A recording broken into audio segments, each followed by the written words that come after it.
하나님을 사랑하고 이웃을 사랑하는 것이 우리가 할 유일한 행동입니다. 성경 통독을 돕는 바이블 가이드입니다. 고린도전서 10장에서 13장을 읽습니다. 바울의 가르침과 권면이 계속됩니다. 당시 관행이었던 음행과 우상숭배의 문제의 심각성을 이스라엘의 역사를 되짚으며 교훈합니다.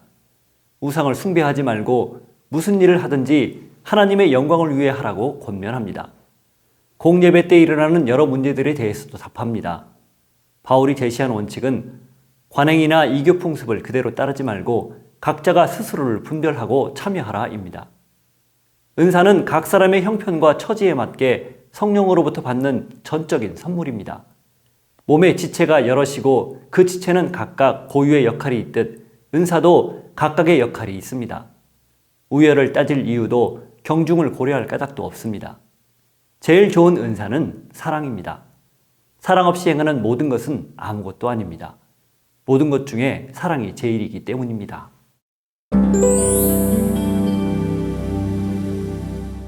우상을 숭배하는 일은 고린도 교회에서도 심각한 문제였습니다. 특히 사랑의 여신인 아프로디테를 숭배하는 신전에서 행해진 음행과 우상 숭배의 관습은 교회에도 상당한 영향을 끼쳤습니다. 하나님을 섬기면서 과거의 관행을 벗지 않은 것입니다. 이를 바로잡기 위해 바울은 출애굽 당시 있었던 일을 통해 교훈합니다. 그는 이스라엘 백성들이 홍해를 건넌 사건은 세례로, 만나와 물을 먹고 마시는 것은 그리스도를 경험한 것으로 해석하며 이스라엘이 이렇게 구원과 은혜를 경험했음에도 우상을 숭배하고 음행을 일삼아 결국 광야에서 다 멸망했다고 합니다. 과거 역사가 지금의 우리를 깨우는 본보기라는 것입니다. 바울이 주의를 줍니다. 그런즉 선줄로 생각하는 자는 넘어질까 조심하라. 그런즉 내 사랑하는 자들아 우상 숭배하는 일을 피하라. 무릇 이방인이 제사하는 것은 귀신에게 하는 것이요 하나님께 제사하는 것이 아니니 나는 너희가 귀신과 교제하는 자가 되기를 원하지 아니하노라. 너희가 주의 잔과 귀신의 잔을 겸하여 마시지 못하고 주의 식탁과 귀신의 식탁에 겸하여 참여하지 못하리라. 이어 바울은 8장에서도 언급했던 시장에서 파는 걸 먹느냐 마느냐 문제를 한 번 더 다룹니다. 그의 답은 8장과 동일합니다. 양심에 따라 하나님이 주신 모든 것을 먹을 수 있다. 그러나 그런 행동으로 누군가 실족한다면 먹지 말라. 자신의 유익을 구하지 말고 남의 유익을 구해 그들을 구원에 이르게 하라. 이런 날을 본받으라. 이 모든 것은 하나님의 영광을 위해 해야 합니다. 그런즉 너희가 먹든지 마시든지 무엇을 하든지 다 하나님의 영광을 위하여 하라.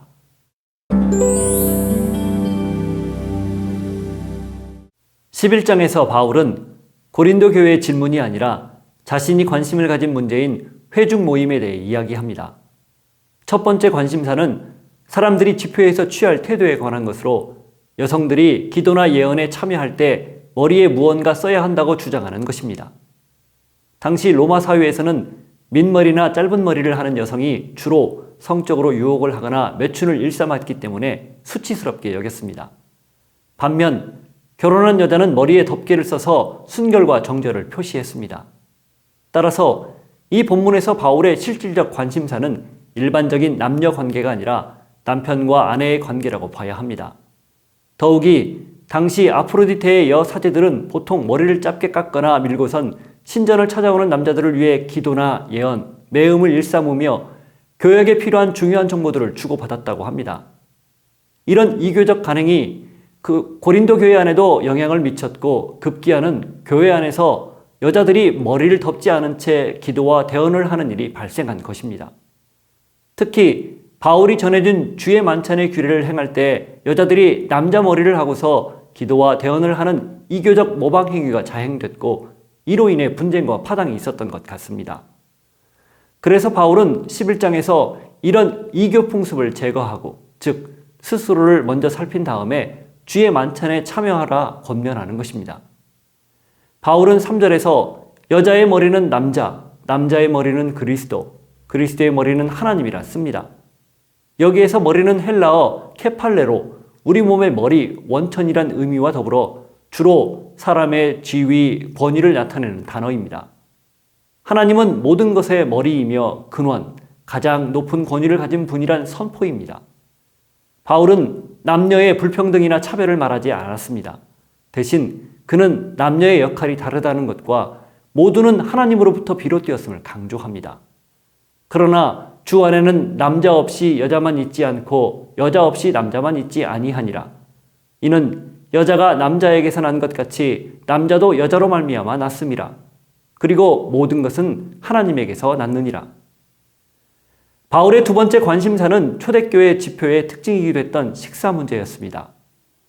초대교회 때는 매 주일 모일 때마다 주의 만찬을 행했습니다. 그러나 이 교회에는 이교 풍습과 약하고 가난한 자들이 소외되는 등 문제가 있었기 때문에 바울은 먼저 자기를 살펴 주의 떡이나 잔에 참여하는 게 합당하다고 권면합니다.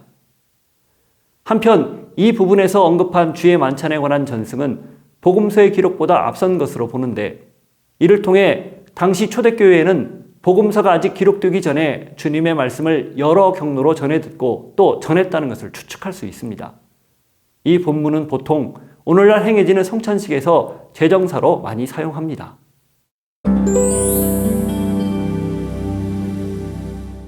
바울은 고린도 교회의 형제들에게 신령한 것을 더 알기 원한다고 말합니다. 성령의 역사가 아니고는 예수를 주라 고백할 수 없기 때문입니다. 그러므로 내가 너희에게 알리노니 하나님의 영으로 말하는 자는 누구든지 예수를 저주할 자라 하지 아니하고 또 성령으로 아니하고는 누구든지 예수를 주시라 할 수 없느니라. 다양한 사람이 다양한 은사와 다양한 직분을 맡아 다양한 사역을 할 수 있습니다. 그러나 이 모든 것을 허락한 분은 삼위 하나님입니다. 각 사람에게 성령을 나타내는 것은 유익을 위해서입니다. 그리고 은사를 주는 것은 오로지 그의 뜻에 달려 있습니다. 각 사람의 은사가 다른 것은 마치 몸의 여러 지체가 각각 다른 고유의 역할이 있는 것과 같습니다. 또한 각 지체가 상호 보완을 통해 서로를 돌보듯이 은사 역시 그렇게 사용해야 한다는 것입니다. 즉, 다른 것을 인정하고 서로 존중하라는 의미입니다.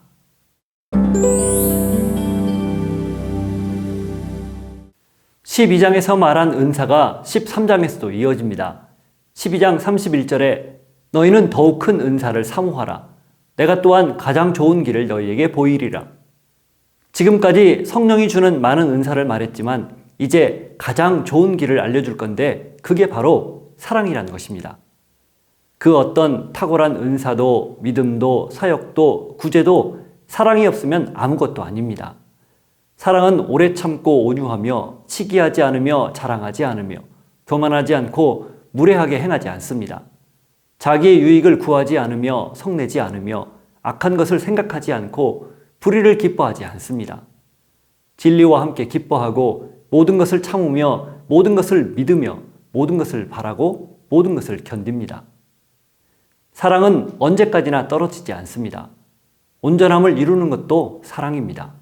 그래서 믿음, 소망, 사랑, 이 세 가지는 항상 있을 것인데 그 중에 제일은 사랑입니다.